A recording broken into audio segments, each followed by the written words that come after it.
അന്താരാഷ്ട്ര നഴ്സസ് ദിനത്തിന്റെ ഭാഗമായി Chalakka Sreenarayana medical college nursing വിഭാഗം വാക്കത്തോൺ സംഘടിപ്പിച്ചു. കേരള ബ്ലാസ്റ്റേഴ്സ് എഫ്സിയുടെ ഫുട്ബോൾ താരം നിഹാൽ സുധീഷ് ഫ്ളാഗ് ഓഫ് ചെയ്തു.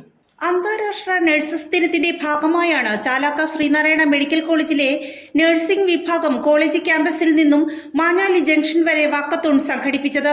ശ്രീനാരായണ കോളേജ് ഓഫ് നഴ്സിംഗിലെ സെക്കൻഡ് സെമസ്റ്റർ വിദ്യാർത്ഥികൾ മാഞ്ഞാലി ജംഗ്ഷനിൽ ഫ്ലാഷ് മോബ് അവതരിപ്പിച്ചു.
ജീവനും ജീവിതവും ബലി നൽകാൻ വരെ തയ്യാറാക്കുന്നവർ.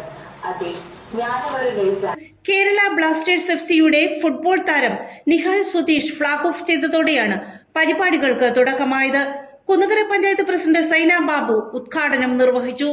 ഭൂമിയിലെ മാലാഖമാർ എന്ന് വിശേഷിപ്പിക്കപ്പെടുന്ന നഴ്സുമാരുടെ ജീവിതം, അവർ മറ്റുള്ളവർക്ക് മാതൃകയായി മറ്റുള്ള ശുശ്രൂഷകൾ ചെയ്യുമ്പോൾ അവർക്കൊന്ന് എത്ര സംതൃപ്തിയോടുകൂടിയാണ് അവർ ആ ജീവിതം ആസ്വദിക്കുന്നതെന്ന് നമുക്ക് എല്ലാവർക്കും മനസ്സിലാക്കുന്നതാണ്. നഴ്സിംഗ് വിഭാഗം മേധാവി ലഫ്റ്റനന്റ് കേണൽ അമിത നാസെ, സിന്ധു മത്തായി എന്നിവർ ചേർന്ന് വൃക്ഷത്തൈ നട്ടു. Gurudeva charitable trust president Sreedhar Jayakumar, medical director doctor Haroon M Pillai, hospital administrator manager Sreekumar Karumadathil, assistant manager Christ K N, nursing college principal professor Sible Rajagopal എന്നിവർ സംസാരിച്ചു.